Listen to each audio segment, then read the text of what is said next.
And so in this second section, I'd like to ask you a couple of questions and see what you think about them. But in doing that, I want you to picture a time, maybe in your distant past. For me, most of those are in my distant past as far as the new beginnings are concerned. But maybe it's been relatively recently. But we all look forward to those new beginnings, even if we maybe look with trepidation and fear. We look to them as something that will give us a chance to kind of restructure, to reorganize, to start afresh. I remember going when I was in grade school and getting the new backpack and the new dividers that didn't have the scribbles all over them. And I was able to put the little tabs back in, that had the maths and sciences and all of those things. And so, there's a little bit of an excitement getting the new books. I remember taking some new jobs, and it was really nice to leave the old jobs with a crate and all the things that I have no idea why I even kept all that time that was underneath my desk, where critters could have been living for all that time for all we knew. These things that we hold on to. But then when you walk into the new job, to the new desk, you put your all your little pencil holders and your computer and everything in order, and it's like I'm ready to tackle this. I'm ready for something new, because all that was old, yes, there was things behind, but now is a chance to start fresh, something new. How do we feel in those moments? Well, let me ask you a question now as you think about that. Because how you feel, how you consider how that felt may have something to do with what is going on in this particular passage. Because at one end, having that fresh start, being able to turn the page, as it were, on a section of our life, or to divide it out to begin again, is not inherently a bad thing. But it may lead us to consider that we as humans, we as people, that we have this inherent tendency to categorize, to divide life in those ways. Big swaths of life. Life that's really too important to be divided down into their own little categories. Because our life before God is not like the maths section and the sciences section and the RE section. And that's what's quite scary. Because we tend to very easily fit our lives into those places and say, this is where these things belong, and come no further, or come no closer. We really do that. We do that not only with the accountants in the room, we do that not only with the employees that may work for government entities in the room, any of that. We do this in all of life. We categorize our books, not just with fiction and nonfiction. We do fiction and biography and reference and all of these things. They all have their place, at least for the neat freaks, right? We do this with places, so even geographical locations. We say some places these are the cold climates, these are the mild climates, these are the temperate climates, these are the tropical, these are the arid. We categorize places. But maybe not so innocently, we also categorize people, don't we? We categorize people based on their education. We categorize how valuable their input may be by how valuable we think their experiences or their education may have been previously. We categorize people by their place of birth. We categorize people even into age groups, economic statuses, relational statuses, and many more that don't need a full explanation here, because some of them are frankly wrong and sinful, the way that people categorize others. and all this categorical thinking, and all of this, what does that tell us about men? Is that anything about what God is speaking to Micah? Perhaps. Perhaps I'm right. Perhaps you can pray that the Holy Spirit would work in this.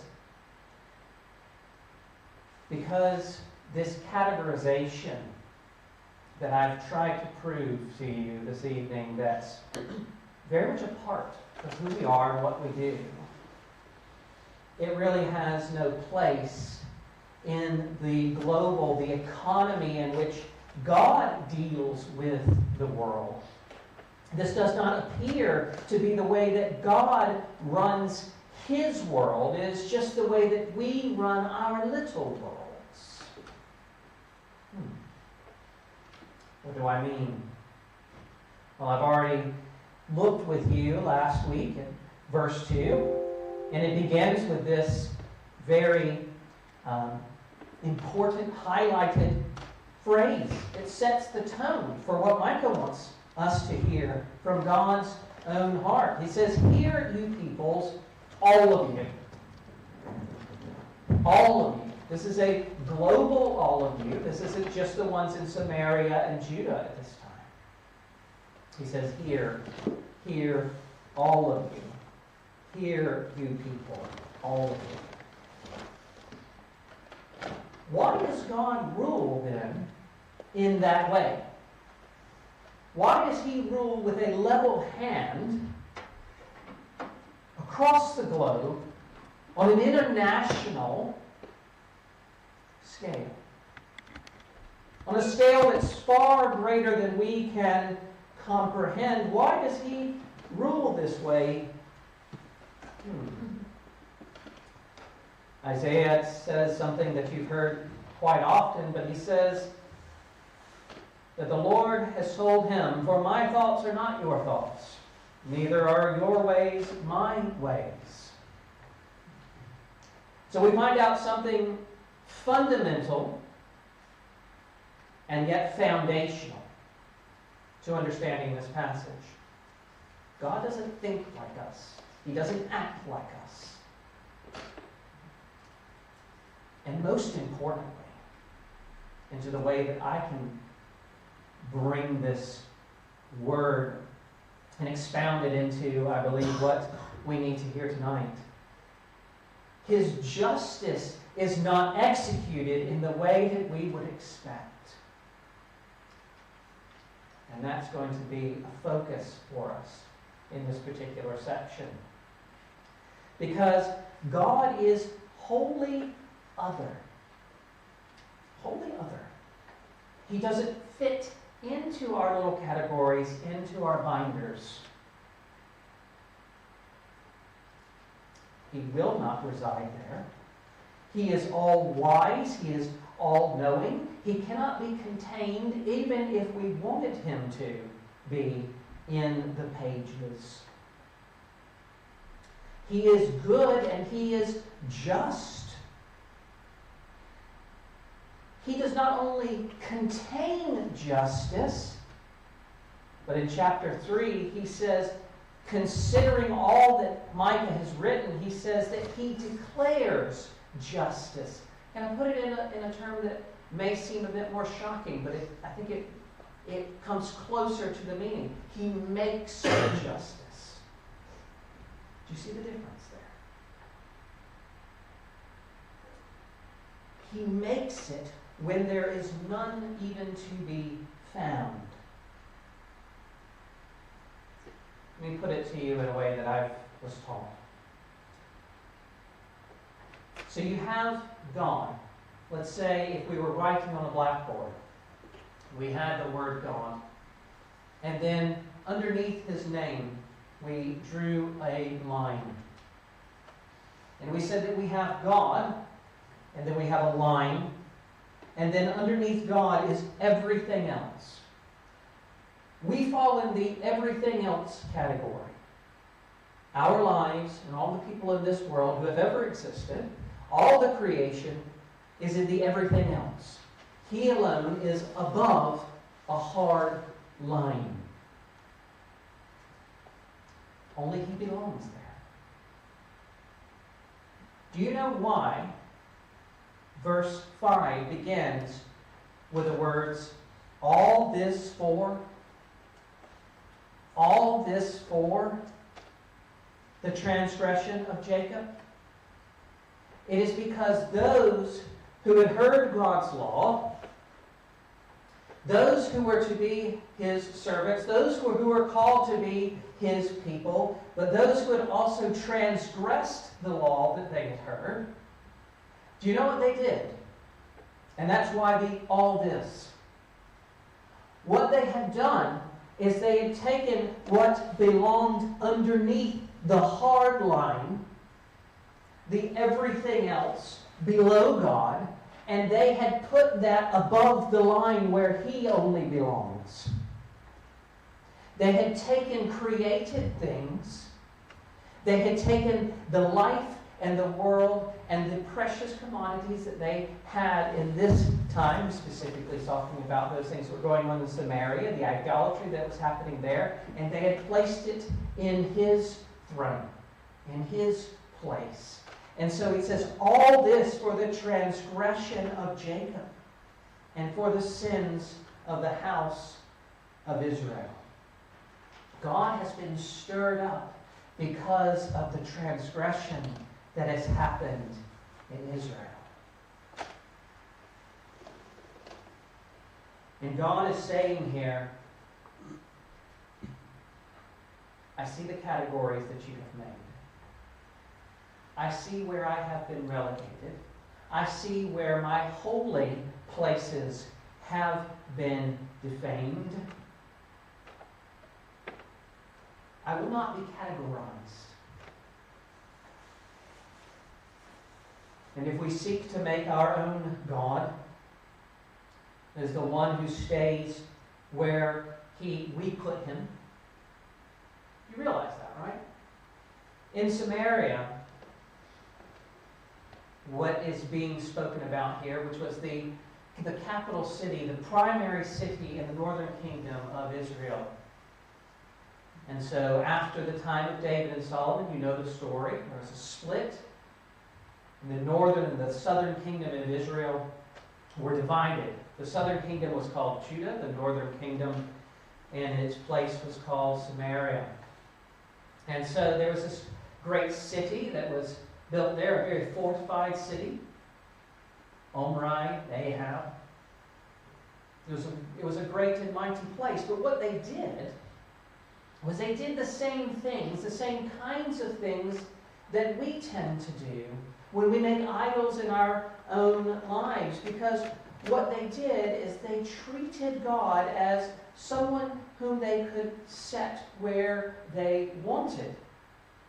They didn't want God in Jerusalem, in the temple, in which He had prescribed a place for Him to be worshipped. They wanted Him in Samaria. They didn't want God as the one full of glory that would be only come to with great sacrifice and only once a year by the priest. But they wanted a God in whom they could come however they would.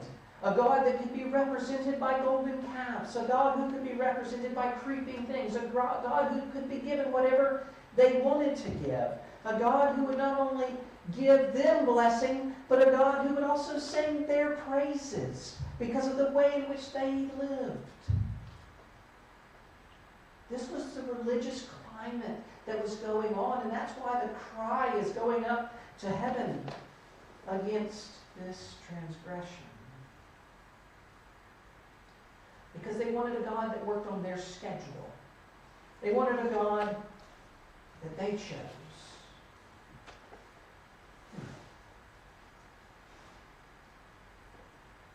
We don't have those same kind of problems today, so I don't really know what to speak about any longer. Because how can we say that we don't have those kinds of issues when that's exactly the kind of culture in which we're painted into, because it is a culture that devises worship on a mass scale. Worship that looks like us. Worship that looks like our culture. Worship that is convenient. Worship that is local. Worship that is known. Worship that is not holy. Worship that is not godly.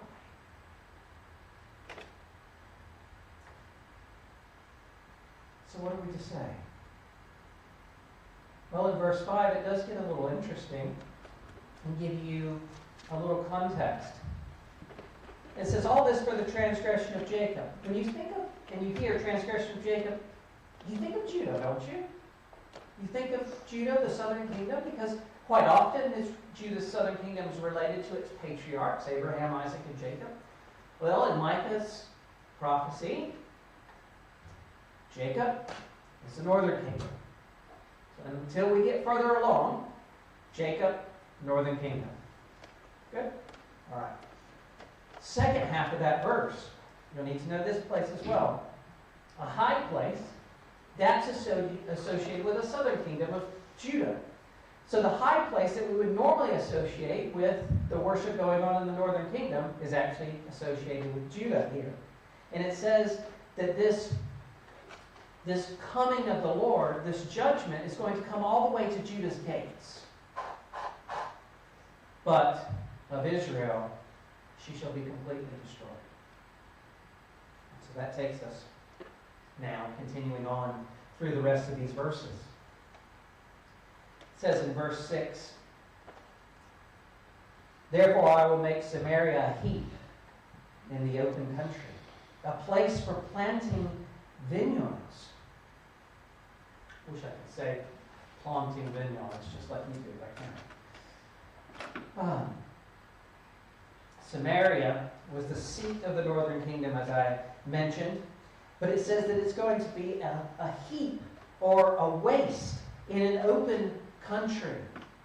You know, when I think about that, I think about a landscape that looks tremendously different from what it looked like the last time that you saw it. You know, I'm from South Carolina, as many of you know, and one of the things that we have there that we don't have in the same way here are hurricanes. Big hurricanes.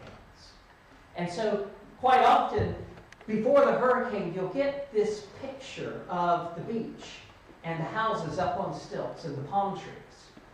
And then what they'll do is they'll hold that picture, and then after the hurricane passes, you'll get the after of what it looks like, and it's why the insurance on coastal housing is quite expensive, because the landscape has changed. It is now open for whatever type of development they might want to go there, because there's nothing there now. And so it's the before and the after the hurricane effect.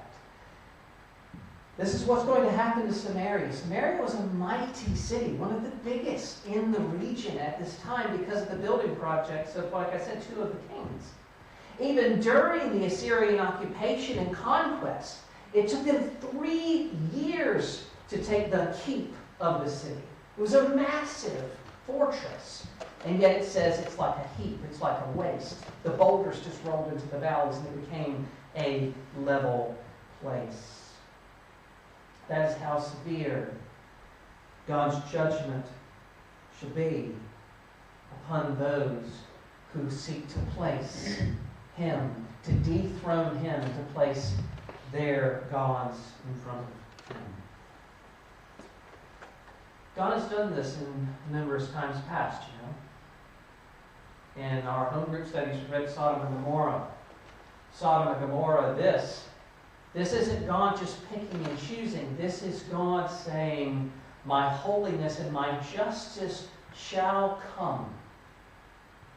This is just a foretaste of the judgment that He's warning the whole earth of. Because His judgment alone will stand. I was interested, not too long ago, I read about Port Royal, Jamaica. Do you know, in Port Royal, Jamaica, in the church, it was quoted that it was probably the most wicked place in Christendom at that time. We're talking 1692. But do you know that Port Royal, Jamaica disappeared in one morning, June the 6th of 1692, and it was no more. There was nothing left. It was all underneath the water.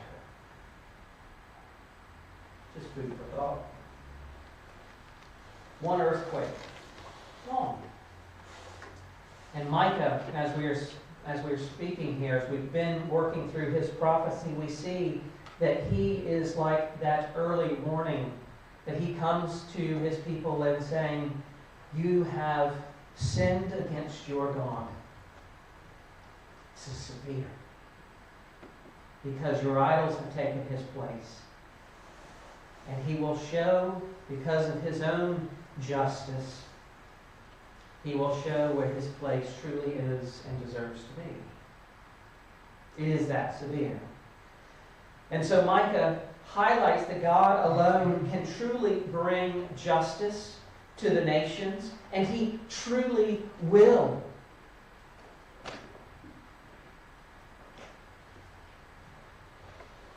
You know, I turn on the BBC, or whatever news outlet you may want to say, and I see one opinion after the other about how the world can be fixed, the different conflicts that there are in the world.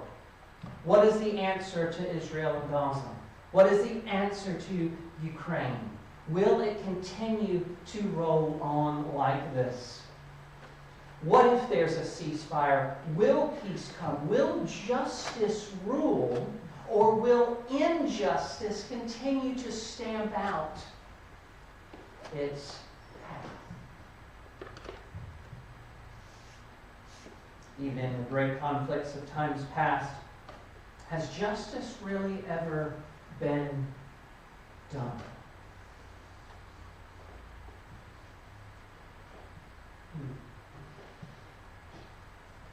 Are we able to enact justice rightly? Are we able to execute justice rightly? Or do we merely mitigate? Do we merely measure out retribution? Can we enact justice? I don't think so. It's a philosophical matter we can discuss later, but Micah is offering something that cannot be found anywhere else. He is saying God is coming in justice, in rightness, that he will, in his perfect justice, make right. It's the same words that Abraham, before the destruction of Sodom and Gomorrah, spoke. He said, shall not the judge of all the earth be right? Same word. We have an exclusive claim that because God doesn't see, he sees in a way that's so much bigger than the way that we may think categorically, and the way that we may see things from our own point of view, from our own limited wisdom and foresight, that he is able to take this massive web that seems that it will never be unraveled, and that he will bring justice to all peoples and all the earth. I feel like that's really applicable for where we are in this day and time. It was certainly applicable to Micah and his day. But do you know what? It wasn't easy for Micah to hear. Neither is it easy for me to say these things as if they were mere facts to be read off of a page.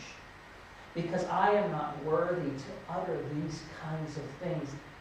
These are God's words that have come to us. In fact, Micah struggles greatly with them. He says in verse 8, for this I will lament and wail. For what? For this destruction of Samaria. That's what he's saying. I will lament and wail. I will go stripped and naked. I will make lamentation like jackals and mourning like ostriches. What does that mean exactly? The best way I can translate it is Micah's hysterical. He's hysterical. He doesn't know. He knows that he's saying it, and he's been given these words by God. But how can he articulate them? Because he cannot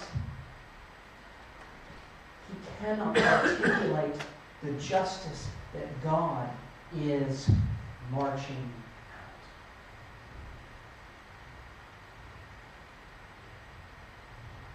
out. But he's going to trust him. And you're going to have to trust me that it's going to take me a couple more sermons to get to this. But he's going to trust him because God is going to break out into a song of hope and restoration. It's not going to be till chapter 2, verse 13.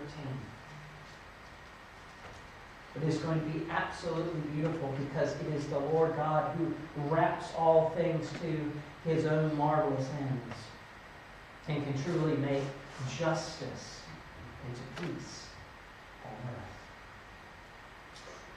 But in this, we have a hysterical prophet who goes around like an ostrich or a jackal. What does he mean by that? He doesn't mean that he has long legs or that he's burying his head in the sand. Or that he's just a pointy-eared little hunter. Rather, he is like an animal in a barren place.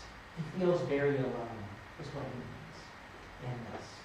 He says, this has not helped my constitution. I feel very alone at this point.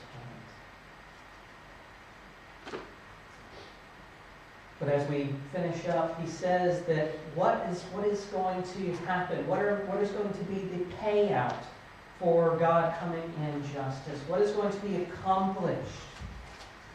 We remember what's going on in Samaria, and verse 7 paints that as a clear picture. It says that in a curious way, for from the fee of a prostitute she gathered them, and to the fee of a prostitute they shall return. A fee. Are we talking about literal prostitution here? I think we're talking about spiritual idolatry and prostitution, because what has happened is Israel has taken in her neighbors that do not know God, that do not love Him, that do not worship Him. They have taken them to their bosoms. They have taken them into their houses, into their own beds even. And so what he's saying is they've made alliances, primarily financial alliances with their neighbors, so that they could feel protected and cuddly and warm at night. Because their enemies won't come, because they've made these alliances. And just to prove it, they've put their gods outside of God's own temple. They've posted them like little plaques of comfort and well-being outside of God's temple in Samaria and also in Jerusalem. In fact, they stood for quite a majority of the time during this point in Israel's history, because they felt comfortable and snuggly and warm with these idols right close, where they could keep their eyes upon them.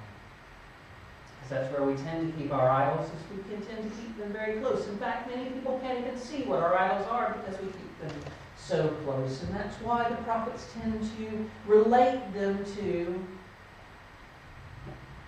this: prostitution, immorality. Things done in the dark, things done in secret, things done in inopportune places and times, things that ought not to be. That's how idolatry is listed. It says that these fees that were paid, they will be worthless and empty, because after all, the fees that were paid for the act, when the act is over, they are now worthless. And so the promises of happiness, the promises of cuddling up with those that would make us feel like we're not alone, even though we realize that we're very alone because we have left the one who has said, I will be with you. The one who has made a covenant with us. The one who can truly make us safe. the one who truly loves, the one who truly cures. It's quite curious. Because in verse 9, as he finishes up, he says that the reason for this is the wound is incurable. The wound is incurable. He says, not only have you paid these prices, and not only has that shown that your lives have become worthless and empty, but now you are wounded to the point that you are incurable. Your wound is mortal. What wound? It's quite obvious in the context. God's people have broken covenant with Him. They have defiled the marriage between God and His people. God's people have played the harlot, as the prophets will mention over and over and over again. It's a mortal wound.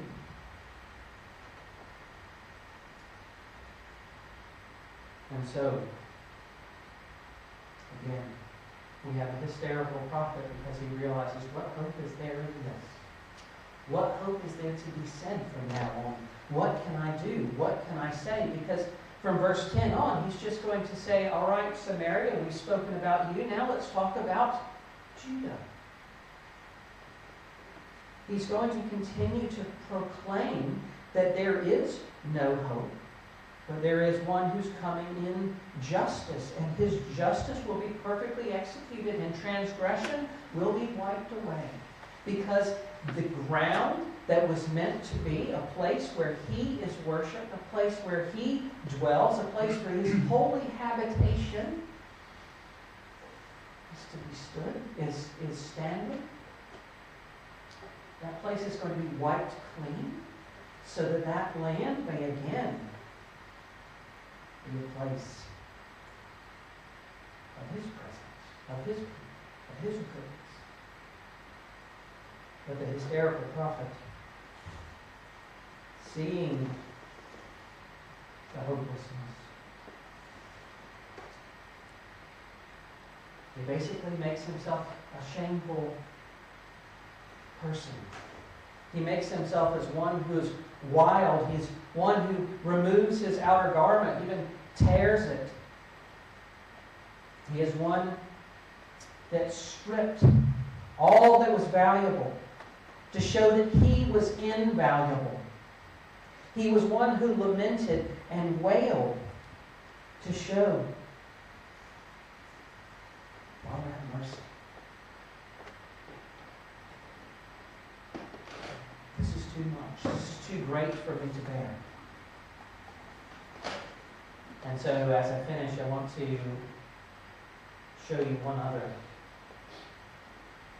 When confronted with the justice of the living God on our account, and his response.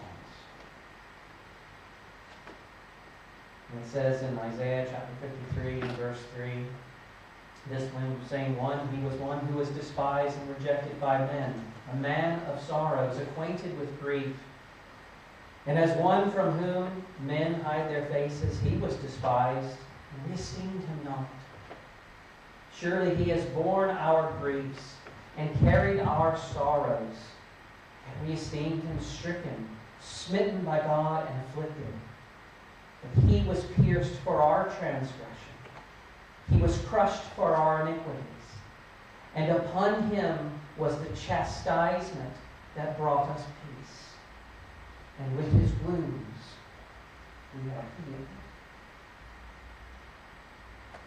You see how brilliant the gospel shines when we're brought to a place and we understand that our own righteousnesses, our own lives, and our worship, and those things that we call worship, are absolutely futile.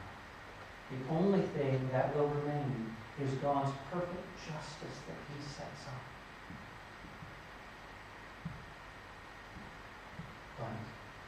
But God being mercy, sent his own Son.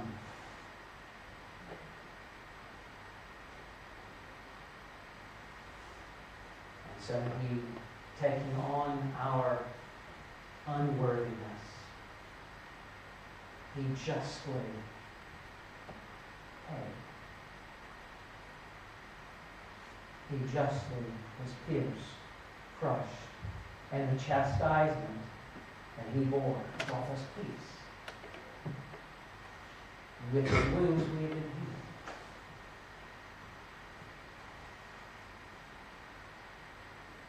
So at the end, I give you a little glimmer of where we're going in chapter 2.